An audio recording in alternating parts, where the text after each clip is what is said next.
Outlaw Law is brought to you by Whitaker and Hamer, attorneys and counselors at law. Your law firm for life.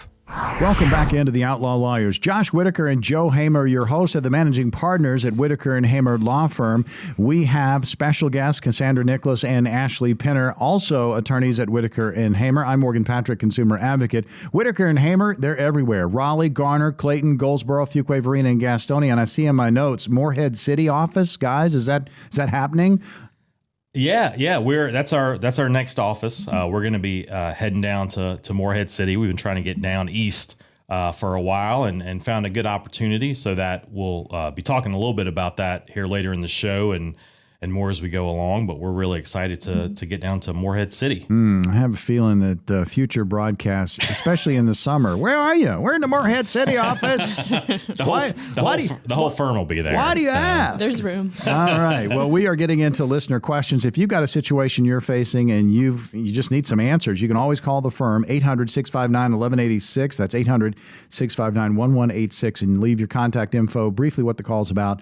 An attorney with Whitaker and Hamer will be in touch, and you can email your questions to the show. We'll answer them on future broadcasts. Questions at theoutlawlawyer.com. So listener question number 1.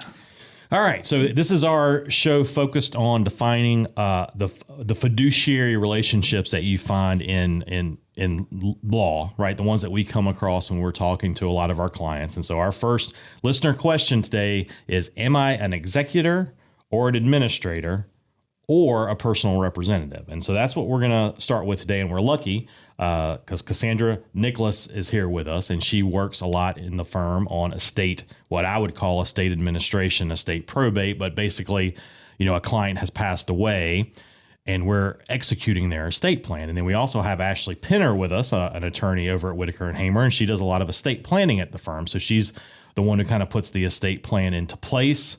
The inevitable happens, as much as we regret it, and our client, passes away.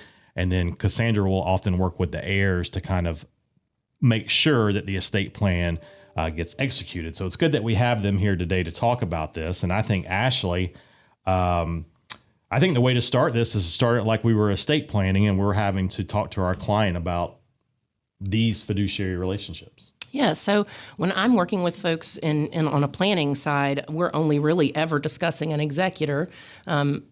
Executor is a personal representative, just like an administrator is, kind of the overarching term. But if you're an executor, you've been appointed by the will. The person who created the will has chosen you or you and someone else as a co-executor to be the person to carry out their final wishes, make sure their estate is settled appropriately. If you're an administrator, then someone didn't do as much planning, but there are still rules in place that say where your assets go upon your death, and so that administrator is someone who has applied and been appointed to administer your estate as it is under the law. Right. So if I go in and sit down with Ashley, one of the questions that she's going to ask me is, okay, we're talking about your will. Who do you want to serve as your executor? Who do you want to be the one that's going to make sure your estate plan is put into place? And they have a fiduciary relationship with you to make sure that this happens. And so a lot of people will name their spouse, their surviving spouse. Sometimes children jump into this role. Sometimes it's a financial professional that will act as executor. Sometimes it's an attorney. But it basically, whoever the client who's preparing the will can choose anybody who will do it. I mean, you can't choose anybody. I can't choose. I'm trying to think of somebody famous. Bo Jackson.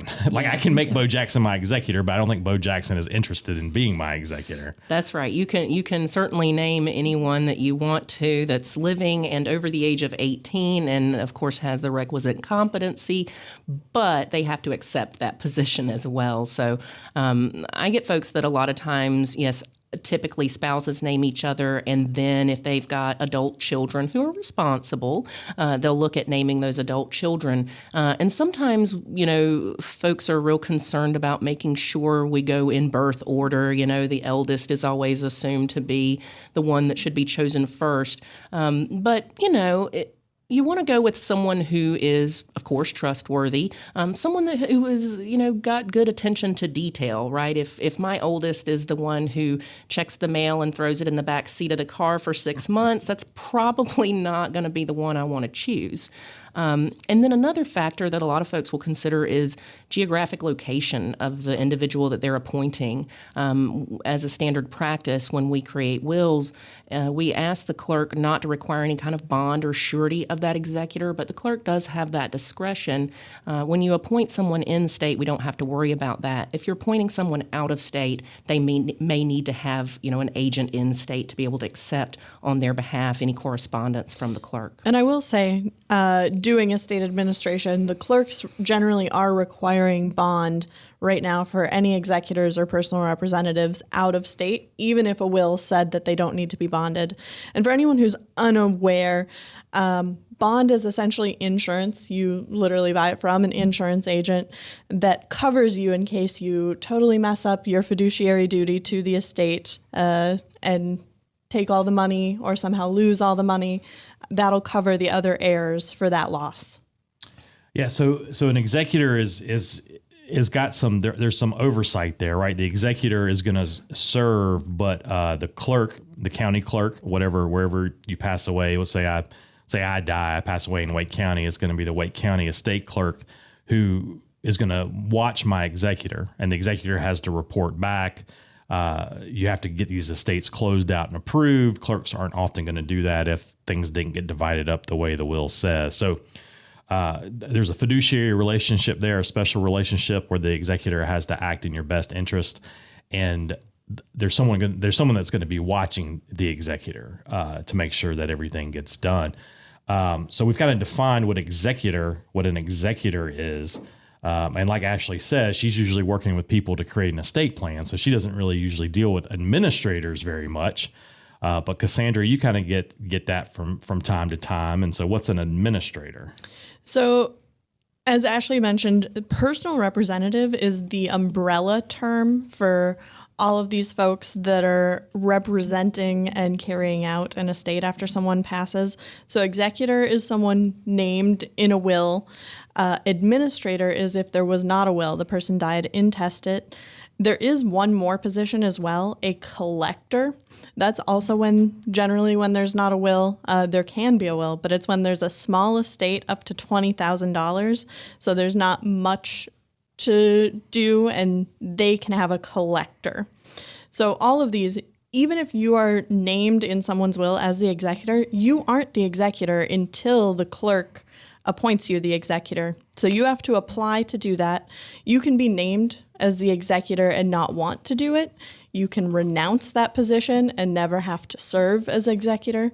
Ashley, do you typically name a secondary, like a backup? I always try to encourage my clients to just think about who in their circle, whether it's family, close friends that they've known for a long time, or associates, business colleagues, whatever, anyone that they would trust to put in that list of succession.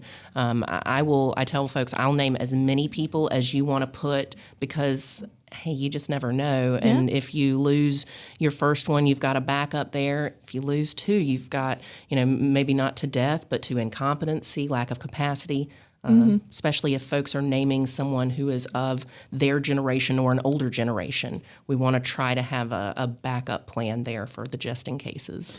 Yeah, and I have run into that with estates where the executor and the backup executor, for whatever reason, are unable to serve, and then another person can step in, and they're an executor CTA, and I don't remember what CTA stands for. I think it's a Latin phrase, but so there are a lot of options in this realm, but essentially all of them need to apply to the clerk to be appointed into that position and sign an oath stating that they're going to carry out that fiduciary duty that we've been talking about. So they're going to do what's necessary, following the statutes, making sure that whether there's a will or not, either the will is being followed or the intestacy statutes. It's a hard word. Intestacy. That's right. Making sure that those are being followed, making sure that what's happening with the estate is what's supposed to happen. The right people get the right personal property. The bank accounts get split between the right people. And those are laid out very specifically, whether or not a grandkid gets to inherit anything if their parent has already passed and now their grandparent passed. So we work through all of those little details to make sure that a personal representative's not going to get hauled into court by the clerk. Never where you want to be. Joseph, did Jarvis have a favorite ACC team? Jarvis, we got to work on Jarvis. Jarvis isn't designed to answer those types of questions, and he'll let you know it real quick, man. Jarvis has got a snappy little attitude that he'll throw at you. Is Jarvis going to end up being a UNC fan? Yes. No, definitely not. Jarvis, go ahead. We'll kill That was Jarvis. not a plug for UNC, by the way. I'll burn this office to the ground and all the servers that Jarvis lives on before I allow it. Not my baby. What did Jarvis say? What did he say? He said, I don't understand your question. I will forward it to a member of your closing team. Plot twist. He's focused I am on the work. member of the closing team. So I have de facto answered Duke, and I'm going with that for Jarvis's favorite team. All right, I think we need to think of another silly question to ask Jarvis and see if we can get a good reaction out of him. But we'll work on that next segment. Outlaw Lawyers Josh Whitaker and Joe Hamer. They are managing partners, Whitaker and Hamer Law Firm. Offices in Raleigh, Garner, Clayton, Goldsboro, Fuquay, Varina, Gastonia, and now coming to Morehead City. Again, practicing attorneys here in the great state of North Carolina, and guests in our studio, also attorneys at Whitaker and Hamer, Cassandra Nicholas and Ashley Pinner. We have more questions coming up on the other side.